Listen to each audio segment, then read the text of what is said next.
आप सबको मेरा प्रणाम। दोस्तों, ये मेरी क्लीमेटी वाइन है और बहुत हेवी क्वांटिटी में फ्लावरिंग कर रही है। ये पूरे साल फ्लावरिंग करती है और बहुत जल्दी ग्रो भी हो जाती है और पूरे एरिया कवर कर लेती है।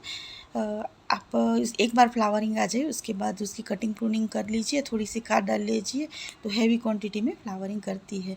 दोस्तों, आज मैंने जो मेरे ग्राउंड फ्लोर पे क्यारी है उसमें सभी में मैंने वुडन एस का छिड़काव किया है, क्योंकि 2-3 दिन से लगातार बारिश हो रही थी तो मिट्टी भी काफ़ी मॉइस्चर वाली बन गई है, तो उसमें फंगस लगने का डर ज़्यादा रहता है। और आज थोड़ी सी हल्की सी धूप निकली है तो मैंने सभी में आज वुडन एस का छिड़काव कर लिया है।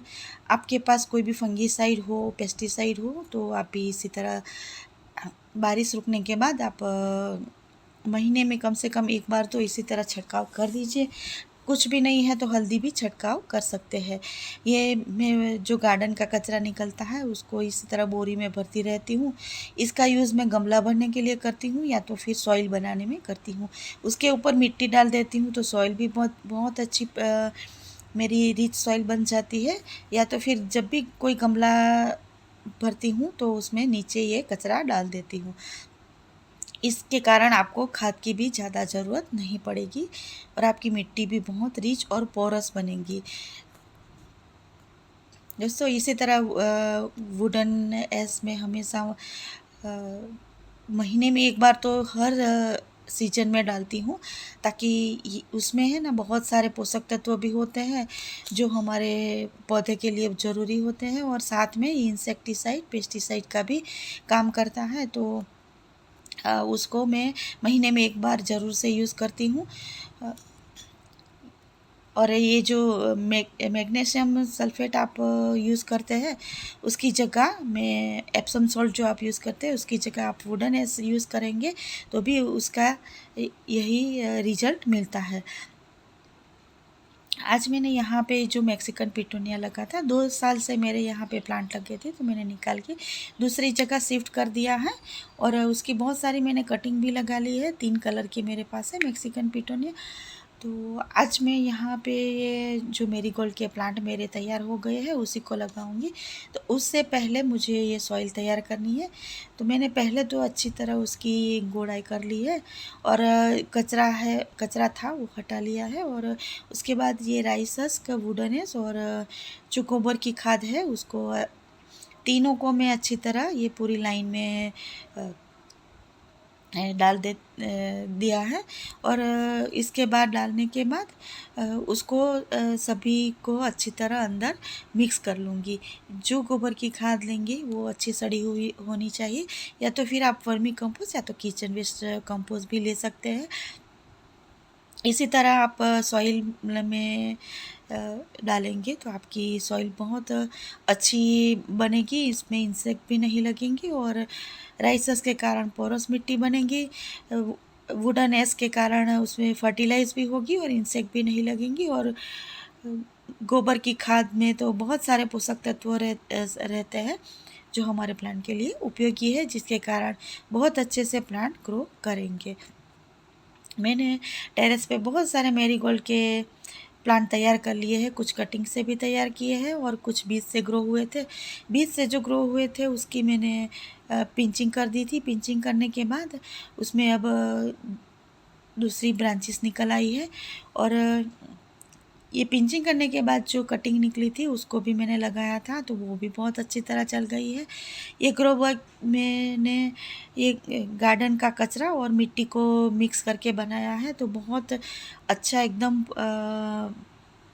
पोरस मिट्टी बनती है उसके कारण। और पोरस मिट्टी बनती है इसके कारण इसमें ये जो रूट आते हैं वो भी बहुत अच्छी तरह डेवलप होते हैं।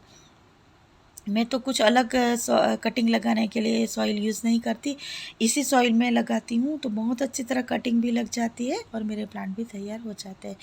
दोस्तों, ये मेरा पसलिन और मोसरोस का गार्डन है और उसमें बहुत सारे फ्लावरिंग आए हैं, बहुत सारी कलियाँ भी आई है, अभी धीरे धीरे खिल रही है। तो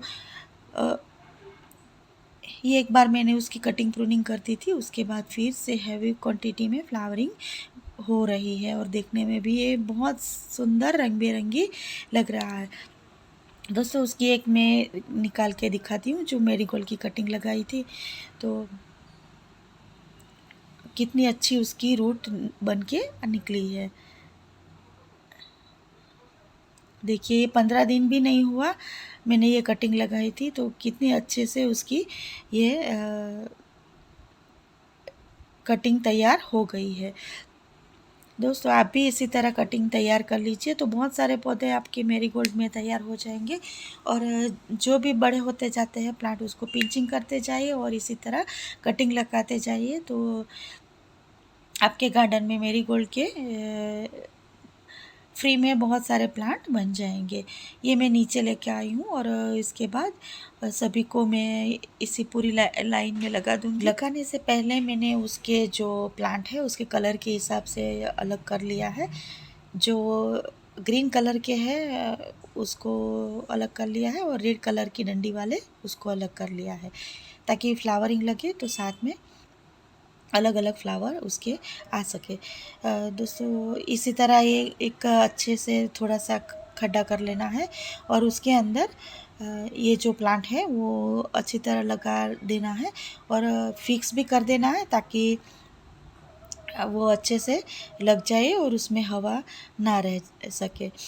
इसी तरह मैंने ये प्लांट को ये लगा लिया है, और लगाने के बाद मैंने पानी भी डाला है, क्योंकि अभी आज बारिश नहीं है और मिट्टी थोड़ी सी गीली है, लेकिन फिर भी पानी डालेंगे तो ये मुरझा नहीं जाएंगे और अच्छे से सेट हो जाएंगे। तो दोस्तों इसी तरह आप भी अपने गार्डन में मैरीगोल्ड लगाना शुरू कर दीजिए, ताकि दिवाली तक आपके गार्डन में मैरीगोल्ड के फ्लावर खिल सके।